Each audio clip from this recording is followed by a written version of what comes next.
Hello guys, मेरा नाम है फैजल खान और आप सबका स्वागत है जियो खान यूट्यूब चैनल पे। आई होप कि आप पैलेंटोलॉजी लेक्चर्स को एंजॉय कर रहे हैं। जिस तरह का रिस्पांस आया आई रियली अप्रिशिएट। ठीक है, thank you so much for this kind gesture. हम आज डिस्कस करेंगे पैलेंटोलॉजी लेक्चर 4 और आज हम डिस्कस करेंगे modes of preservation. So far we have studied the definition of fossil, the prerequisites to define an object as a fossil, और उसके बाद में अपन ने उसकी कंडीशन ऑफ प्रिजर्वेशन देखी थी। उसके अंदर सबसे फंडामेंटल जो कंडीशन थी वो ये थी कि कोई ऑर्गेनिज्म जिसकी डेथ हो गई है उसको एटमॉस्फेरिक कॉन्टेक्ट से डिटेच करना बहुत ज़रूरी है ताकि वो डिकम्पोज नहीं हो, डिसइंटीग्रेट नहीं हो। ठीक है, फिर अपन ने केमिकल इन्वायरमेंट डिस्कस किया था और केमिकल इन्वायरमेंट के सिग्निफिकेंस को अपन ने देख लिया था, क्योंकि chemical environment was leading to the selective preservation कि सिलिशियस ऑर्गेनिजम्स का प्रिजर्वेशन होगा या नहीं होगा, कैल्केरियस ऑर्गेनिजम्स का प्रिजर्वेशन होगा या नहीं होगा, ये कौन डिटरमाइन करेगा? Chemical environment. और उसके बेसिस पे अपन ने बोला था कि एसिडिक एनवायरनमेंट में कैल्केरियस कंपोजिशन के ऑर्गेनिजम्स हैं वो स्टेबल नहीं होंगे, उनका डिसोल्यूशन हो जाएगा। और जो आपका एल्कलाइन एनवायरनमेंट है उसके अंदर सिलिशियस कंपोजिशन के जो ऑर्गेनिजम्स हैं वो स्टेबल नहीं होंगे, उनका भी डिसोल्यूशन हो जाएगा। That's why we are saying that chemical environment will lead to the selective preservation. ठीक है, ये पॉइंट आप ध्यान में रखना। यहाँ पे आज हम डिस्कस करेंगे मोड्स ऑफ प्रिजर्वेशन। आप देख रहे हो ना, ये सीक्वेंस अब चल पड़ी है। पहले अपन ने एक ऑब्जेक्ट कंसिडर किया था, उसको अपन ने फॉसिल डिफाइन किया, देन उसके बाद में उसकी कंडीशन ऑफ प्रिजर्वेशन देखी। अब देख रहे हैं कि किन किन तरीकों से एक फॉसिल प्रिजर्व हो सकता है, मोड्स ऑफ प्रिजर्वेशन देख रहे हैं। तो यहाँ पे जो फॉसिल है वो तीन तरीके से मेनली प्रिजर्व हो सकता है। एक आपका fossils of soft parts, indirect fossils and hard parts. And hard parts आपका फर्दर दो टाइप में है कि उसका जो ओरिजिनल स्केलेटन है, ओरिजिनल स्केलेटन का जो कंपोजिशन है उसका अल्ट्रेशन नहीं हुआ हो या फिर अल्ट्रेशन हो गया हो। और अगर अल्ट्रेशन हुआ है, अल्ट्रेशन मतलब कि उसके अंदर किस तरह की तब्दीली आई है समय के साथ में, उसके अंदर किस तरह के चेंजेस आए हैं विद कोर्स ऑफ टाइम, तो इसको अपन क्या बोलते हैं? अल्ट्रेशन। या वो अल्ट्रेशन केमिकल अल्ट्रेशन है या केमिकल रिप्लेसमेंट है या सिंपली लीचिंग हुई है या डिसोल्यूशन हुआ है या उसके अंदर फिलिंग हुई है, वो सारे अल्ट्रेशन के पार्ट में अपन डिस्कस करेंगे। लेकिन यहाँ पे एक जो मैं आपको पॉइंट समझाना चाहता हूँ ये है कि पहली जो हेडिंग डाली है वो है फॉसिल्स ऑफ सॉफ्ट पार्ट्स। अब यहाँ पे कंडीशन ऑफ प्रिजर्वेशन आपको बहुत अच्छे से समझ में आएगी। अगर आपने पहले समझ लिया है तो उसका यूज समझ में आएगा। देखो, अपन ने बोला था कि कोई ऑर्गेनिज्म डेथ होती है तो उसके बाद में एटमॉस्फेरिक कांटेक्ट में वो जितना टाइम रहेगा उतना ही जल्दी उसके जो सॉफ्ट पार्ट्स हैं वो डिकम्पोज हो जाएंगे। तो in order to preserve that dead organism और transform that dead organism into a fossil we need to detach this organism from the atmospheric contact. तो उसको बचाने के लिए, उसको फॉसिल बनाने के लिए अपने पास में कंडीशन थी। अब आप सोचो कि अगर उस ऑर्गेनिज्म के सॉफ्ट पार्ट्स भी अपन प्रिजर्व करना चाह रहे हैं या ऐसी नेचुरल कंडीशंस देखना चाह रहे हैं कि सॉफ्ट पार्ट कब प्रिजर्व हो सकता है, तो ये बहुत ही यूनिक कंडीशन को अप्लाई करेगा। ऐसे हर कोई ऑर्गेनिज्म का तो सॉफ्ट पार्ट है वो प्रिजर्व होगा नहीं, मतलब बहुत ही यूनिक सेट ऑफ कंडीशंस ये in order to preserve the soft parts of an organism after its death. आप सोचो थोड़ा सा, जैसे आपके पास में फ्रीजर है, आपके घर में एक फ्रिज लगा होगा, उसके अंदर फ्रीजर होता है। आप सब्जियां वगैरह ला करके, फल फ्रूट्स ला करके या कोई और जैसे पनीर हो गया, मटर हो गया, और भी बहुत सारी चीज़ें होती हैं खाने पीने की, उनको जब आप फ्रीजर में रख देते हो फ्रोजन करके तो वो कई दिनों तक खराब नहीं होती, लेकिन उसकी क्वालिटी तो डिग्रेड होना चालू हो जाती है। लेकिन वो खराब नहीं होता, उसका ओरिजिनल टेक्सचर वैसा ही रहता है, उसकी जो क्वालिटी है, अपीयरेंस, वो भी वैसे सी रहती है। थोड़ी सी श्रिंकेज हो जाती है स्किन उसकी, लेकिन ओवरऑल जो चीज़ें हैं वो प्रिजर्व रहती हैं। क्वालिटी भी ओवरऑल प्रिजर्व रहती है, लेकिन कुछ हद तक वो डिग्रेड हो जाता है। अब आप समझ रहे हो ना कि नेचुरल रेफ्रिजरेशन अगर हो नेचर में, तो कोई डेड ऑर्गेनिज्म है उसके सॉफ्ट पार्ट्स के प्रिजर्व होने के चांसेस अच्छे हैं। एक एग्जांपल मैं आपको बताता हूँ छोटा सा। जैसे आप और आपके दोस्त विंटर्स में बोले जाएंगे घूमने, और कहाँ जाएंगे? ऐसी जगह जाएंगे जहाँ पे स्नोफॉल हो रही है। ठीक है, फॉर एग्जांपल कि आप मसूरी चले गए या धनौल्टी चले गए। कुछ स्टूडेंट जो मेरे क्लासरूम के हैं वो सोच रहे होंगे कि हाँ सर के पास ये एक ही एग्जांपल है, ले देंगे। चलो आप हिमालय चले गए, ठीक है, जहाँ पे भारी स्नोफॉल हो रहा है वहाँ पे आप चले गए। ठीक है, वहाँ पे गए, अचानक से स्नोफॉल होनी चालू हुई। आहा, मज़ा आ रहा है, पहली बार स्नोफॉल देख रहे हैं, बहुत ही आनंद की अनुभूति हो रही है। लेकिन ये हुआ क्या है कि अचानक से स्नोफॉल की जो इंटेंसिटी है वो ज़्यादा हो गई, बहुत ज़्यादा स्नो हो गई, और आप जंगल में थे, ठीक है, शेल्टर आपको मिला नहीं कहीं, और अचानक से बहुत ज़्यादा स्नोफॉल हो गया, तो क्या होगा, दिस स्नोफॉल, वो ये स्नोफॉल क्या करेगी आपको,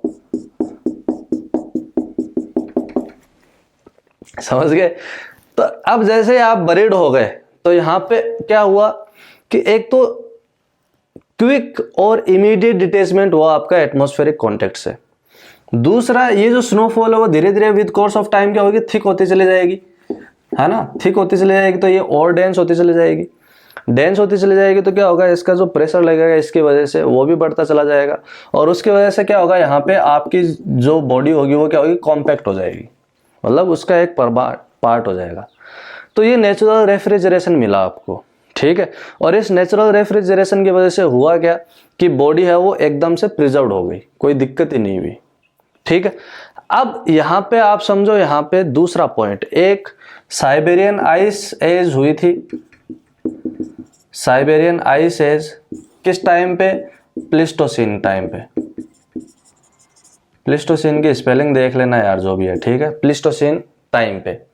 तो यहाँ पे क्या था कि एक था एलिफेंट और एक था राइनोसिरस, दोनों दोस्त थे, बोले चलो घूमने चलते हैं, गए घूमने, बर्फबारी हो गई, अचानक से दब के मर आ गए, ठीक है। लेकिन जैसे ही ये हुआ तो इनको एक नेचुरल रेफ्रिजरेशन की कंडीशन मिली, और उसके दौरान क्या हुआ, इनके सॉफ्ट पार्ट्स वगैरह बिल्कुल प्रिजर्व्ड हो गए, और आज के टाइम पे अपन इसको मैमथ ऑफ साइबेरिया भी बोलते हैं, ठीक है, मैमथ के नाम से भी अपन इसको जानते हैं, ठीक है। तो जो साइबेरिया की केव्स वगैरह हैं वहां पे ये बिल्कुल ऐसा का ऐसा फ्रोजन स्टेट में मिलता है, इसने क्या खाया था इवन उसका भी पता चलता है, उसकी स्किन का टेक्सचर कैसा है, उसकी स्किन की क्वालिटी कैसी थी, थिकनेस कैसी थी, वो सारी चीज़ों के बारे में पता चलता है, ठीक है, और उसके बेसिस पे पहले टेम्परेचर कंडीशंस को भी बहुत अच्छे से इंटरप्रिटेट किया जाता है, ठीक है, और वहाँ पे न्यूट्रिशनल कंडीशंस की कैसी अवेलेबिलिटी थी उसको भी डिटरमाइन किया जाता है। तो इसके सिग्निफिकेंस बहुत सारे हैं, पॉइंट समझ में आ गया ना आपको कुल मिला करके, कि हम फॉसिल्स ऑफ सॉफ्ट पार्ट आपको तब मिलेंगे जब बहुत ही यूनिक कंडीशन ऑफ प्रिजर्वेशन के, अदरवाइज ये प्रिजर्व्ड नहीं हो पाएंगे। दूसरा यहाँ पे ये जो मैमथ है ये किससे रिलेटेड है, एलिफेंट से रिलेटेड है, ठीक है, किससे रिलेटेड है, एलिफेंट से। और ये क्वेश्चन सिविल सर्विसेज की प्रीलिम्स के एग्जाम में पूछा गया था कि मैमथ आपका किससे रिलेटेड है, घोड़े से है कि हाथी से है कि किससे, ठीक है। तो यह आपको पता होना चाहिए, क्वेश्चन है वो बहुत सिंपलेस्ट पूछे जाते हैं। आपको यहाँ पे दो चीजें बिल्कुल ध्यान में रखनी है कि एलिफेंट और राइनोसेरास थे, साइबेरियन आइस एज की बात कर रहे हैं, प्लिस्टोसीन टाइम के बारे में, ठीक है। तो ये पॉइंट आप बिल्कुल ध्यान में रखना। चलो इसको अपन थोड़ा सा और आगे बढ़ाते हैं और हार्ड पार्ट्स के बारे में बात करते हैं, फॉसिल्स ऑफ हार्ड पार्ट्स, और इनडायरेक्ट फॉसिल्स को अपन थोड़ी देर बाद में डिस्कस करेंगे, ठीक है। अब जैसे मान लो कि स्केलेटन जो होता है, मतलब स्केलेटन का मतलब है कि उसका जो हार्ड पार्ट है, जैसे अपना बोन्स है, ठीक है, ये अपने हार्ड पार्ट्स का पार्ट, तो ये किस तरह से प्रिजर्व हो सकते हैं। अब अपने बोन्स का जो कंपोजिशन है, ठीक है, अब जो जिस तरह का कंपोजिशन है वो उसी तरीके से एक तो प्रिजर्व हो जाए, मतलब कंपोजिशन में किसी भी तरीके का चेंजेस नहीं आए, ठीक है, उसको अपन बोलते हैं हार्ड पार्ट्स ऑफ अनअल्टर्ड, ठीक है, या अनअल्टर्ड हार्ड पार्ट्स। यहाँ पे ये जो है, तो अब कंपोजिशन कितने तरीके हैं, बहुत तरीके हैं। कितने तरीके के हैं, जैसे आपके पास में कैलकेरियस कंपोजिशन है, ठीक है, मैं इसको यहाँ पे लेके आ रहा हूँ, कैलकेरियस कंपोजिशन है, सिलिशियस कंपोजिशन है, फॉस्फेटिक है, काइटिनस है, फिर आपके पास में बार्क आता है, सेलुलोज आता है, केराटिन आती है, एटसेट्रा। ये सारे कुछ आपके पास में कंपोजिशंस हैं जो ऑर्गेनिजम्स के जनरली होते हैं। और ये जो लास्ट के 3 कंपोजिशन जो लिखे हैं, काइटिनस, बार्क, ये जो बार्क, सेलुलोज और केराटिन, ये मेनली प्लांट फॉसिल्स में मिलते हैं। किस में मिलते हैं, प्लांट फॉसिल्स में, ये भी थोड़ा सा ध्यान में रखना। तो जो ओरिजिनल कंपोजिशन था ऑर्गेनिजम्स का, उसके अंदर किसी भी तरीके के चेंजेस नहीं आए, है ना, तो उसको अपन बोलते हैं hard parts, unaltered hard parts, ठीक है। अब अल्ट्रेशन हो जाए, किसी तरीके की केमिकल वेदरिंग हुई या केमिकल चेंजेस आए या केमिकल स्ट्रेस की वजह से या केमिकल एनवायरनमेंट में चेंज होने की वजह से उसका कंपोजिशन में कुछ चेंजेस आए या कुछ इस तरह से हुआ कि उसके अंदर रिप्लेसमेंट्स हुए, कुछ तो हुआ उसके अंदर केमिकली, ठीक है, तो इसको अपन बोलते हैं fossils of Altered hard parts. अब इसमें 2 प्राइम चीजें होती हैं। 2 प्राइम चीजें क्या होती हैं, मान लो कि इन इनिशियली जब ऑर्गेनिज्म की डेथ हुई तो वो इस तरह का था, बिल्कुल भरा हुआ, ठीक है, और हैवी था, ठीक है। लेट सपोज कि इसका कंपोजिशन है वो कैल्केरियस कंपोजिशन है, मान लेते हैं। अब कैल्केरियस कंपोजिशन है और इसके कांटेक्ट में ग्राउंड वाटर आया, ठीक है। अब ग्राउंड वाटर जब इसके कांटेक्ट में आएगा तो ग्राउंड वाटर एसिडिक नेचर का है, तो वो क्या करेगा, इस कैल्केरियस कंपोजिशन को जहां जहां तक ग्राउंड वाटर इसके कांटेक्ट में आएगा इसको डिजोल्व करता हुआ चला जाएगा। डिजोल्व करेगा तो इसकी क्या होगी, लीचिंग हो जाएगी। अब लीचिंग होगी तो क्या होगा, इनिशियली तो ये हैवी था लेकिन ये किसके अंदर रिजल्ट हो जाएगा, लाइटर वन में। तो initially the organism skeleton was heavier one, but due to leaching और dissolution it converted into a lighter one, ठीक है। पहले हेवियर था, उसके बाद में किस में कन्वर्ट हो गया, लाइटर वन में। तो एक तो ये हो गया। दूसरा ये हो सकता है कि ये पूरा का पूरा होलो था, इसके अंदर कैविटी थी, ठीक है, और ये सिलिशियस ऑर्गेनिज्म था और सिलिशियस कंपोजिशन का था। ग्राउंड वाटर इसके कांटेक्ट में आया, ग्राउंड वाटर के अंदर जो भी सॉल्ट्स थे, जो भी आयंस कैटायंस थे, जो भी एनायनिक कॉम्प्लेक्सेस थे, वो सारे सारे क्या हो गए, इसके अंदर प्रेसिपिटेट होते चले गए और इसको क्या किया, भर दिया पूरी तरीके से, इनफिलिंग हो गई। तो सेकेंडरी मटेरियल की इसके अंदर इनफिलिंग हो गई और इसकी वजह से क्या हुआ, initially that was lighter one but it result into heavier one, ठीक है। तो इसको अपन क्या बोलते हैं, पर मिनरलाइजेशन। ये ध्यान में रखना। अजान हो रही है, 1 मिनट का ब्रेक ले लेते हैं। कि इनिशियली आपका हेवियर वन था and it result into lighter one due to leaching और डिसोल्यूशन। और दूसरा पर मिनरलाइजेशन है, ये बहुत ही इंपॉर्टेंट टर्मिनोलॉजी है, इसको ध्यान में रखना, पर मिनरलाइजेशन। और ये एग्जाम्स में पूछा भी जा चुका है, ठीक है, कि पर मिनरलाइजेशन होता क्या है। पर mineralization is the process in which the initial lighter one material is converted into a heavier one due to infilling of the secondary material. Initially lighter one material is converted into heavier one due to infilling of secondary material, ठीक है, और precipitation of the secondary material। तो ये ध्यान में रखना कि पर मिनरलाइजेशन आपका क्या है, एक डिपोजिशनल प्रोसेस है, और जो आपकी लीचिंग वाली है ये एक डिसोल्यूशन प्रोसेस है, ठीक है। लीचिंग की वजह से जो हेवियर मटेरियल होगा वो लाइट में कन्वर्ट हो जाएगा, पर मिनरलाइजेशन की वजह से जो लाइटर मटेरियल होगा वो हेवियर में कन्वर्ट हो जाएगा। बस इतना सा ध्यान में रखना है, एक चीज यहाँ पे। अब अपन बात करते हैं कुछ केमिकल रिप्लेसमेंट्स की, ठीक है। अब छोटा सा एक एग्जाम्पल समझो कि जैसे मान लो कि ये आपके पास में एक वुड का सैंपल है, ठीक है, एक लकड़ी का सैंपल है मान लिए। इसके अंदर मैं इस तरह से रिप्लेसमेंट करूंगी, इसकी ओरिजिनल स्ट्रक्चर तो वैसे की वैसी रहे लेकिन इसका केमिकल कंपोजिशन चेंज हो जाए। फॉर एग्जांपल कि जैसे मान लो कि आपका ये दीवार है, ये आपका व्हाइट बोर्ड है, व्हाइट बोर्ड के पीछे दीवार है, दीवार के अंदर आपके ईंटें लगी हुई हैं, ईंटें आपकी क्ले ब्रिक्स से बनी, क्ले ब्रिक्स ही तो हैं, क्ले से बनी हुई, और उनकी शेप कैसी है, इस तरह की सी है लगभग शेप।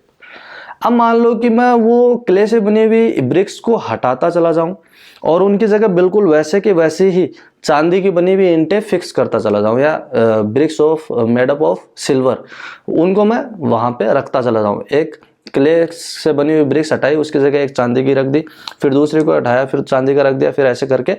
तो अब हुआ क्या, अल्टीमेटली उस दीवार का कंपोजिशन तो चेंज हो गया लेकिन उस दीवार की जो स्ट्रक्चर थी वो बिल्कुल वैसी की वैसी ही रही जैसी पहले की थी, ठीक है।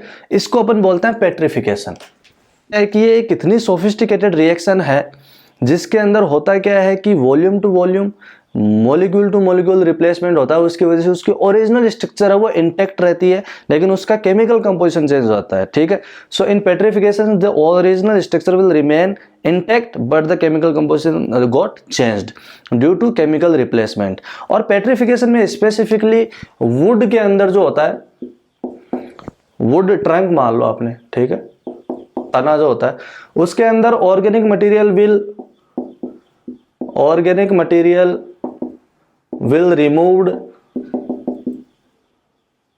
Removed by silica at such A sophisticated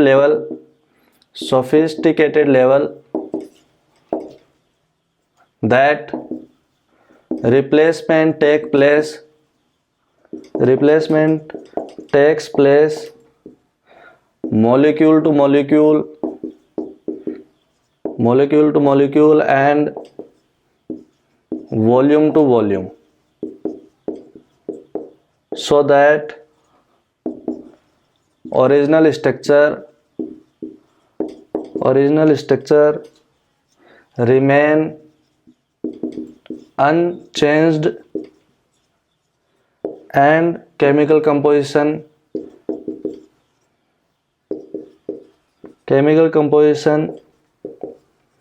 changed।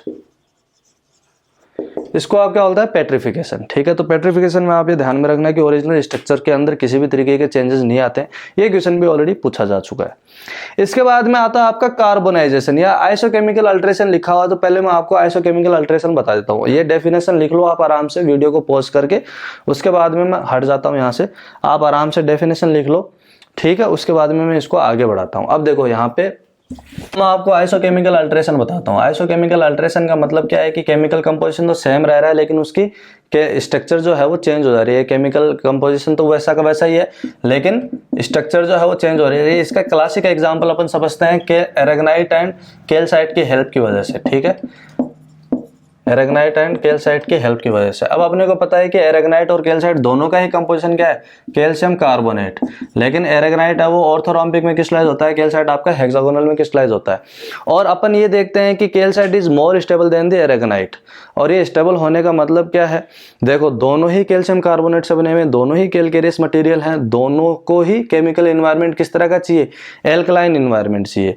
और अपन ने जब एल्कलाइन एनवायरनमेंट डिस्कस किया था, और जैसे जैसे एल्कलाइन एनवायरनमेंट से आप एसिडिक एनवायरनमेंट की तरफ जा रहे थे, तो पहले आपको एरेगनाइट कंपनसेशन डेप्थ मिली थी, उसके बाद में लाइसोक्लाइन आया था, और उसके बाद में आपका क्या आया था, कैल्साइट कंपनसेशन डेप्थ। अब लाइसोक्लाइन और एरेगनाइट में चेंज हो सकता है, लेकिन aragonite compensation depth will be shallower than the compensation depth of for calcite. अब इसका कारण क्या है कि जैसे ही केमिकल एनवायरनमेंट में या टेम्परेचर या प्रेशर कंडीशन जब चेंज होंगी, तो होगा क्या है कि एरेगनाइट आपका जल्दी से कैल्सिटिक स्ट्रक्चर को अडॉप्ट कर लेगा। क्यों? क्योंकि कैल्सिटिक स्ट्रक्चर इज मोर स्टेबल। ठीक है, यहाँ पे अब दोनों का केमिकल कंपोजिशन सेम है, aragonite is less stable than the calcite. और ये एक जनरल फिनोमिना को एक्सप्लेन करता है कि भाई we are not getting the fossils of calcareous composition in terms of aragonitic structure older than the Cenozoic time. क्या बोलना चाह रहा हूँ कि जो सिनोजोइक टाइम से ओल्डर की जो रॉक्स हैं और जिनके अंदर कैल्केरियस कंपोजिशन के जो फॉसिल्स मिलते हैं, उनके अंदर जो अपने को कंपोजिशन मिलता है वो कैल्सिटिक मिलता है, ना कि एरेगनेटिक। क्यों? क्योंकि जैसे ही आपका टेम्परेचर प्रेशर कंडीशन में वेरिएशन आएगा, aragonite will quickly adopt the calcitic structure. और अब आप बोलोगे कि इसमें वेरिएशन कैसे आ रहा है, आप जैसे ओल्डर एज बढ़ाते चले जाओगे तो क्या होगा, सेडिमेंट्स की थिकनेस बढ़ती चली जाएगी। एक नेचुरल सा फिनोमिना है, सेडिमेंट्स की थिकनेस बढ़ेगी तो उनकी वजह से ओवरबर्डन जो प्रेशर है वो बढ़ता चला जाएगा। ठीक है, और उसकी वजह से होगा क्या, आपका प्रेशर बढ़ेगा और टेम्परेचर भी बढ़ेगा उसी की कोरस्पॉन्डिंग। तो उसकी वजह से टेम्परेचर में चेंज हो रहा है, प्रेशर में चेंज हो रहा है, उसकी वजह से एरेगनाइट है वो क्विकली कैल्साइट में कन्वर्ट हो जाएगा। लेकिन यहाँ पे आप एक चीज़ देख रहे होंगे कि कंपोजिशन चेंज नहीं हो रहा है, बस स्ट्रक्चर चेंज हो रही है, इसलिए अपन इसको क्या बोलते हैं, आइसोकेमिकल अल्ट्रेशन। ठीक है, अब एक इंपॉर्टेंट इक्वेशन और है, या अपन बोलें कि कार्बोनाइजेशन की प्रोसेस और होती है। अब कार्बोनाइजेशन में होता क्या है, बेसिकली ये एक ऐसी प्रोसेस है, रिप्लेसमेंट प्रोसेस है, जिसके अंदर except carbon all other organic matter got removed. ठीक है, कार्बन को छोड़ करके सारा का सारा ऑर्गेनिक मटेरियल है वो रिमूव हो जाता है। और इसका जो एक्सट्रीम एग्जांपल है वो formation of coal, formation of coal. ठीक है, तो ये है आज के लिए आपके क्विज के क्वेश्चंस है। पहला क्वेश्चन है what is the leaching and what kind of alteration it causes. Second one, what is permineralization and how it affects. Third question, in order to preserve fossils of soft parts, discuss the set of conditions required to do so. And the fourth question is what is carbonization. Fifth question is what is petrification. Fifth question is what is petrification. And sixth question is what are the unaltered hard parts. ठीक है, इनको discuss करना है। इनके questions आप comment box, इनके answer आप comment box में बताओ और अपने आपको थोड़ा और बेहतर बनाते चले जाओ। ठीक है, so thank you so much for watching this video lecture and all the very best for your examinations.